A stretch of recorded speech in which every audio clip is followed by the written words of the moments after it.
is my friend and one of the best young coaches in the country, is going to heal up and eventually be back coaching, and that's the best news of the day by far. And the second best news of the day is that he can be the GM, and be upstairs, and still be involved and help us game prep every time, and get ready, and win as many games as we can win, and go out and be the Bearcats.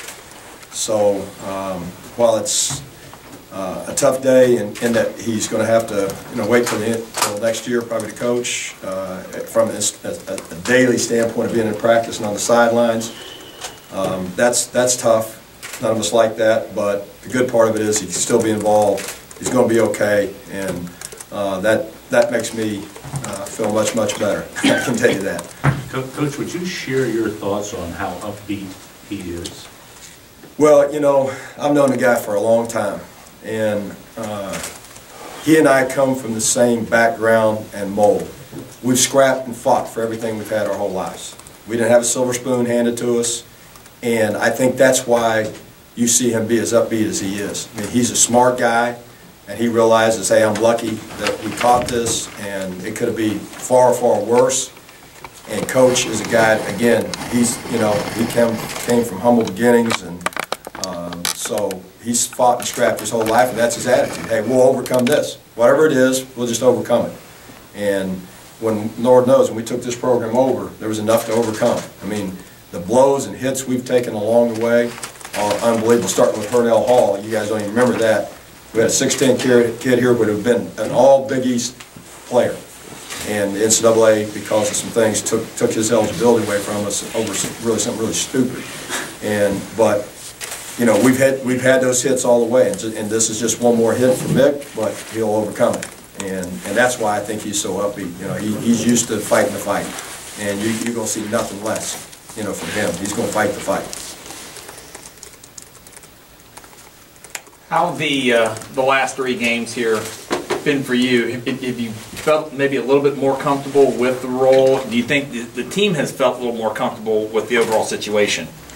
Well, obviously the first game, in my mind, and hopefully when it comes NCAA tournament selection time, the NCAA will look at that game and say, look, guys, we can throw this game out because it's really not fair. And who knows if we'd have beaten them or not, if everything would have been fine, but because I don't want to take anything away from BCU, but I certainly was someplace else, the guys were someplace else, and since then it's become much easier. And Mick's been great. Mick's been, again, Mick's a smart guy, and he's been great in telling me, look, they've got to get used to your voice and the rest of the staff's voice. You don't need me in practice. They don't need to be looking over at me. They need to get used to you. You have to do it your way. Our philosophies are the same. Again, I've said this in other press conferences. I'll do some things a little different than he would probably. Anybody would in my position. But the baseline of who we are, how we do things, that's not going to change because we're on the same page. We always have been. So that part of it's easy. And the guys just have to get used to another voice. And Mick says all the time, it doesn't matter who's standing on that side. We got to implement what we implement. I'm just the tool that's implemented now. But it has become easier, and my mindset has changed now.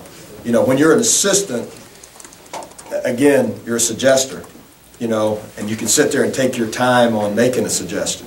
You can watch a little bit. When you're the head coach, it's instantaneous. You got to make decisions one after another, and you have to flip that switch and get in that mindset. And then the other thing in practice is, they have to get used to your style a little bit and how you talk to them and that kind of stuff. And so that's gotten easier. That's gotten much easier. Coach, have you been looking at the medical condition of Coach Cronin and what you've been through now? Have you thought yourself about, because Coach just talked about, how tough it is going to be for him to sit there and watch a game. He's got to watch his blood pressure and all that.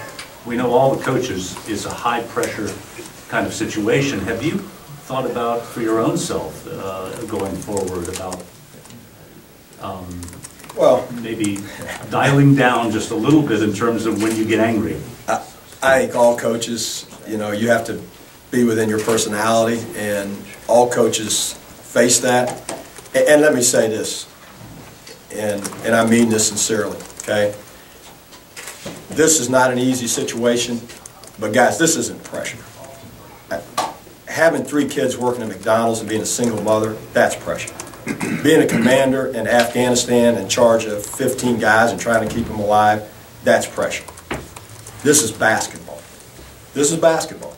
And as much as I want to win, and there ain't nobody in America that wants to win more than me and our staff and our players and Coach Cronin, okay, it's basketball. And we have to, I think if you keep that every day when you wake up, you got to remember that. Now that doesn't mean you don't work your butt off. That don't mean you don't get upset. That doesn't mean any of that. But let's look at the real, what really this is.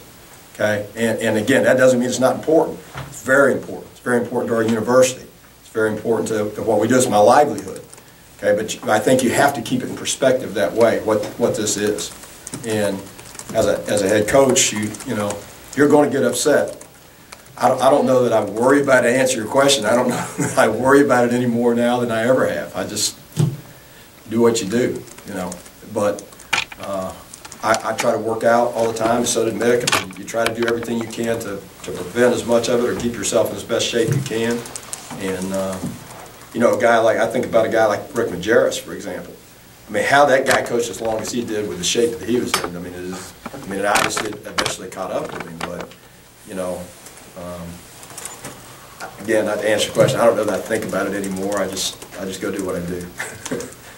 Mick talked about the quality of the staff overall. How much does it help having a guy that's basically a second head coach with Darren, and then having Antoine as well, having guys that, you know, have been through it's this? everything, guys. I mean, it's everything. Even Mark Berger. Mark Berger has been a head coach in junior college. So, you know, I can't tell you, and I told the guys that the other day, you know, in practice, I mean, there are not 2 better guys in the country at scouting, at player evaluation, and I've been doing this a long time. I've been around some really, really good staffs, guys. I've been on a staff that went to the Final Four. I've been staff that went to the Final 16, Final 8. I've been around some successful people, and we've got as good a staff as there is. I'm just telling you. Darren's tremendous. Antoine's tremendous. Mark Berger, even the young guys, they work their butts off. I mean, down to our GA, Greg. I mean, that guy's knowledge of basketball for his age is off the chart. I'm telling you, off the chart. TJ, off the chart, because they come from basketball families. And when they are breaking down film or whatever they're doing, they're ahead of the curve of a lot of guys who are in their positions across the country. I can tell you that. And again, and they've been great. They've been great. We all know we're in it together. We're here as a team to get it done together. This is not about me. This is about Cincinnati basketball and winning for Cincinnati basketball. And a big part of it's not letting our friend down, Mick Cronin. You know, he has a tough situation. We got to help win for him as well as win for Cincinnati and obviously our kids. What's the outlook for tomorrow? Can you give us a rundown of what you're expecting, you know, from SMU as the Open Conference play? Well, I mean, you know, SMU early in the year obviously was picked to be one of the top 20 teams in the country. They, you know, were picked to be 1 or 2 in our conference, and they got off to a little bit of a rugged start.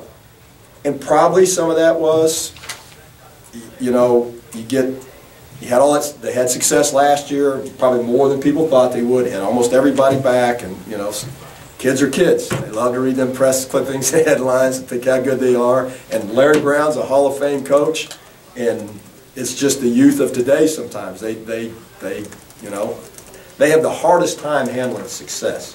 I can tell you that.